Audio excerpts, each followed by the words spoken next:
Um, First of all, I'd like to thank Dr. Sribashini for giving me this opportunity. It's always been a pleasure to be part of a meeting conducted by the Pondicherry Ophthalmic Association, because this is the place where I started my retinal career.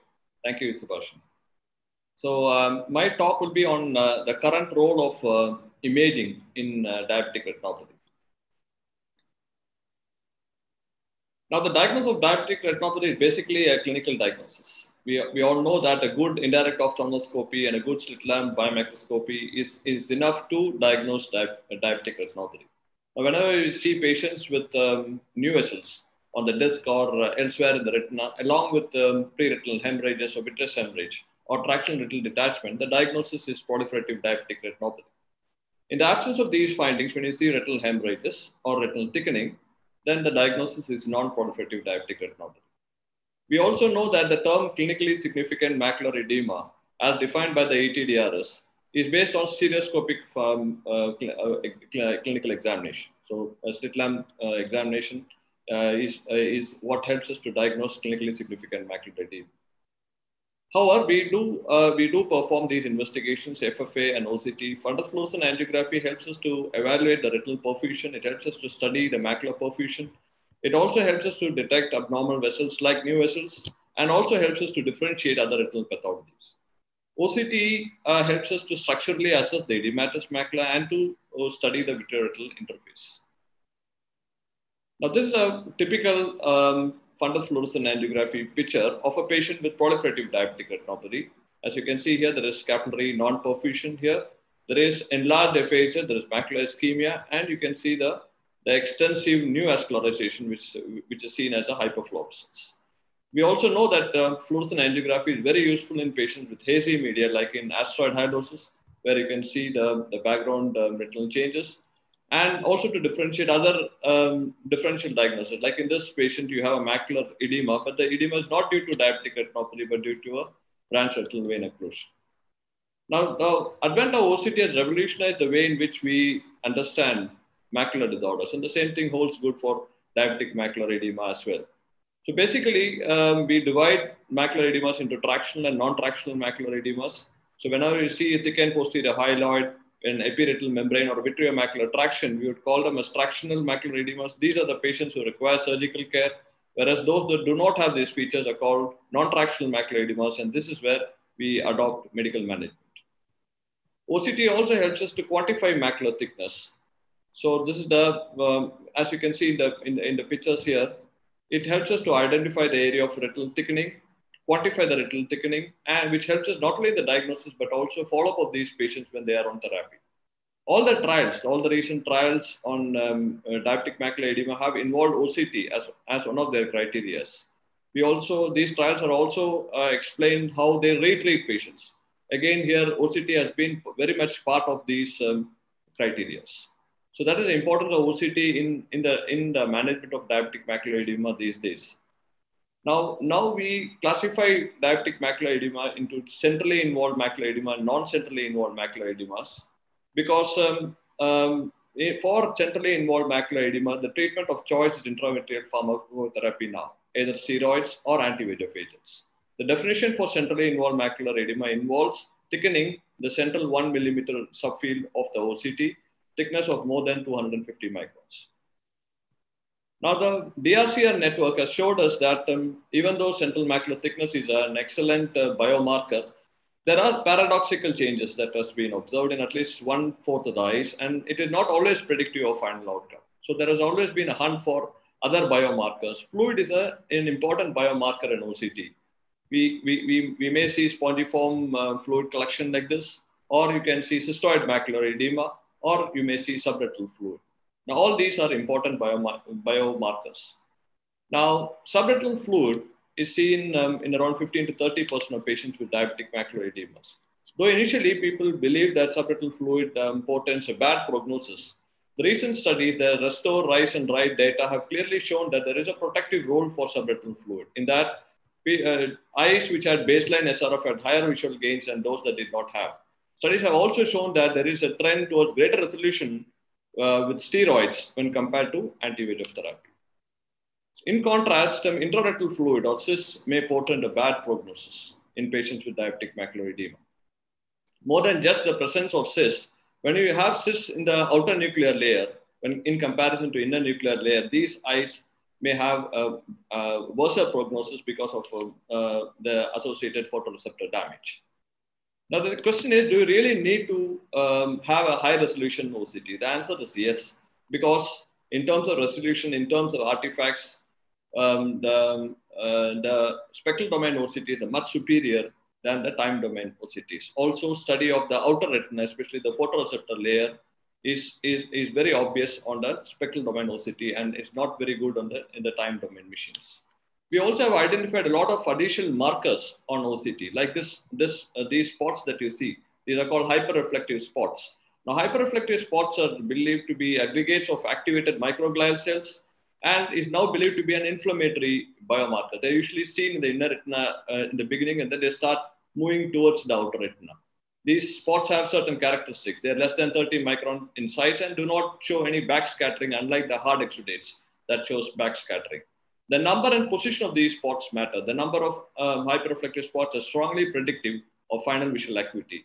Hyperreflective spots closer to the outer retina may predict photoreceptor damage and therefore may portend a bad prognosis.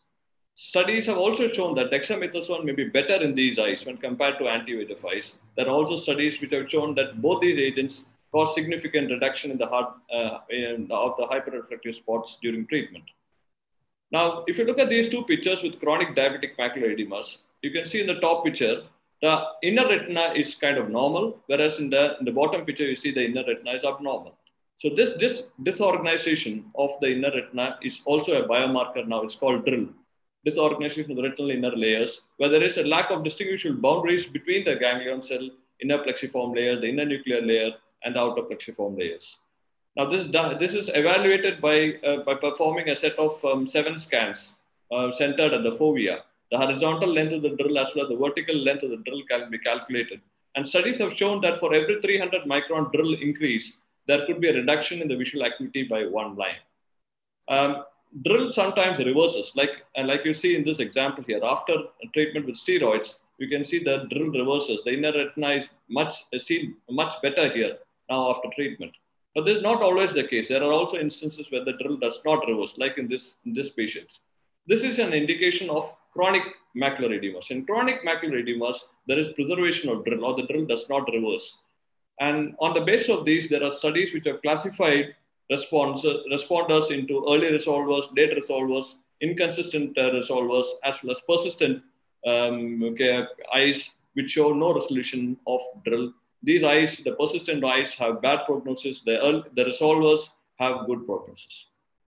We have also now identified that in patients with chronic macular edema, sometimes they have these large aneurysms, which are now picked up on OCT. These are called retinal capillary macroaneurysms. So this may be responsible for persistence of fluid in many of these eyes with diabetic macular edema. In our own analysis, we found that nearly 30% of them may have the size of these aneurysms to be more than even 100 microns. So these aneurysms have these hyperreflective walls, and they have heterogeneous internal reflectivity. On the fluorescent angiography, sometimes they may have hypofluorescent centers, but clinically they are seen as red dots with white halo. The important fact about these aneurysms is that these eyes with chronic macular edemas poorly respond to anti-VEGF. And if you do a focal laser to these aneurysms, if it is possible, then these eyes may do significantly better. So this is another biomarker that is very useful. OCT angiography has now come into being. This is a comparison between the conventional dye-based angiography, the fovea. In comparison, this is the OCTA, the OCT angiography picture. You see the contrast is much better of the image. You see a lot more capillaries that you see typically with the dye-based angiography. So that is something that we have learned after the advent of OCTA, that there are 3 types of capillaries that can be identified: the superficial capillary plexus, the intermediate capillary plexus, and the deep capillary plexus on the OCT angiography. And on the basis of this, we now have different segments or slabs. We usually work with a Heidelberg machine, and this is how the different slabs look like. This is the vitreoretinal interface slab, where you don't see any blood vessels. This is the superficial venous, superficial vascular plexus. This is the intermediate capillary plexus. This is the deep capillary plexus. This is the deep capillary plexus. This is the avascular layer where you don't see any vessels. This is the choriocapillary plexus, and then you also have the choroidal plexus. So with the advent of OCT, we can now segment the retina into different slabs and study individually these capillary networks. Now, this is very useful because this is a non-invasive test, unlike the dye-based angiography. Now, this patient here, this is a patient who had chronic macular edema, had persistent cysts in spite of getting multiple anti-VEGF agents. And he had a nephropathy problem, and where we could not do a fundus fluorescent angiography. Now, OCTA revealed that this patient has an enlarged FAZ. You see the FAZ is enlarged here. This is the deep capillary plexus. So, and this finding in the deep capillary plexus is much more than what you see in the superficial capillary plexus. For all retinal vascular disorders, this is the finding. The deep capillary plexus slab is the slab to watch to look for capillary abnormality. OCTA also helps us to identify areas of non-perfusion, as you can see here, to pick up areas of abnormal vessels like erythema that is seen in this case here, and also new vascularization. A lot of additional information can also be obtained on the OCTA. Quantitative parameters like parafoveal vessel density, perifoveal vessel density, measurement of the FAZ area and perimeter, etc. are useful. It helps not only in the diagnosis, but also in follow-up of these patients. There is also a new entity called preclinical diabetic retinopathy, which is purely an OCTA-based diagnosis. So these patients do not have clinical manifestations of diabetic retinopathy or even dye-based angiographic manifestation. But even if you do an OCTA in these patients, an optical coherence tomography angiography in these patients, you would see FAZ area is enlarged, the FAZ perimeter may be enlarged, the foveal and parafoveal vessel densities are reduced. And these patients, when you follow them up, they end up with the overt diabetic retinopathy. The major pitfall of OCTA is that its inability to pick up microaneurysms. So when compared to dye-based angiographies, it may pick up less microaneurysms. And other major pitfall is that it's limited area of scanning. But now we have wide field OCTAs, which help us evaluate these diabetic retinopathy eyes better. Now, OCTA is an important biomarker too, because studies have shown that while on anti-VEGF therapy, a poor responder eye may have more microaneurysms in the deep capillary plexus, a larger FAZ area in the deep capillary plexus, and reduction in the perifoveal vessel density. So this could be used as a biomarker. Autofluorescence imaging is also useful in patients, especially with the diabetic macular edema. Basically, we have two types of autofluorescence systems, the SLO-based systems as well as the non-SLO-based systems. The SLO-based systems are better because of their better contrast and dust scattering. These are two images, autofluorescence, and if you compare the macula, you can see in this picture here, there is increased autofluorescence at the macula. So this abnormally increased macular autofluorescence have been associated specifically with cystoid macular edema, has been associated with worsening vision, and both steroid and anti-VEGF therapies have shown that this decreases. Now, we all know that diabetic retinopathy is a pan-fundus disease. So now restricting to 75 degrees with a standard, 7-field photography is not enough. So looking at the whole retina involves a wide field retinal imaging. We have now modalities which can image from 130 to 200 degrees of the retinal fundus. This is what we use. We use a Heidelberg system. So we have this set of lenses which can be used to get reasonably wide field photography in the range of 130 to 150 degrees. There is also the ultra wide field fundus photography, which is basically the opto system where you can see up to 200 degrees. These are the images that can be obtained with a wide field photography. Now, the advantage of the wide field imaging is that now you can pick up disease much early. Like in this patient, there are some patients who start off as a peripheral disease, like in this example here, or you may actually miss out on peripheral new vessels in the standard 7-field photography, but in the wide field, you will definitely capture them. And in situations like this, when you have chronic macular edema, which is not responding to a therapy, doing a wide field helps us to understand that there's a lot of peripheral avascular areas, and probably you need to do a targeted photography. So the wide field imaging is more sensitive than standard 7-field photography. It picks up more severe disease, it picks up more PDR, and therefore helps in early treatment of high-risk cases. We are all aware of the monochromatic fundus photograph, the red-free photograph. But then there is something new that has come up that's called a multicolor imaging, which is an innovative imaging technology, which is part of the Spectralis multimodal imaging platform. Basically, it uses three kinds of lasers. The blue laser gets information from the inner retina, the green laser from the middle retina, and the red laser from the outer retina. Basically, you get these multiple images, and then a composite can be obtained. This is the composite image, which is a pseudo color image. Now, the advantage of this is that it uses confocal technology. So the image has better contrast, sharper borders, and it's able to see through hazy media and small people. So that's a major advantage. Let us see a few examples. This is a patient with macular edema. You know there are hard exudates, but you can never make out from a fundus photograph whether there's thickening or not. But look at a multicolored fundus photograph. You see this greenish tinge there, that represents the area of retinal thickening. So you know that this is a patient who has CSME. So studies have also shown that in picking up cystoid macular edema, as you can see here, all this red reflectivity that is seen are the cystoid areas that are picked up, which may not be very obvious on a clinical fundus photography. And again, epiretinal membranes and other vitreoretinal interface problems are much better seen on multicolor imaging when compared to standard fundus photography.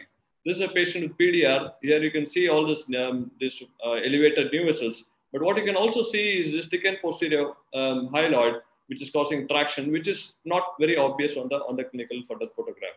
It is also useful in hazy media, like an asteroid hyalosis, where definitely better images can be obtained on the multicolor in comparison to the color fundus photography.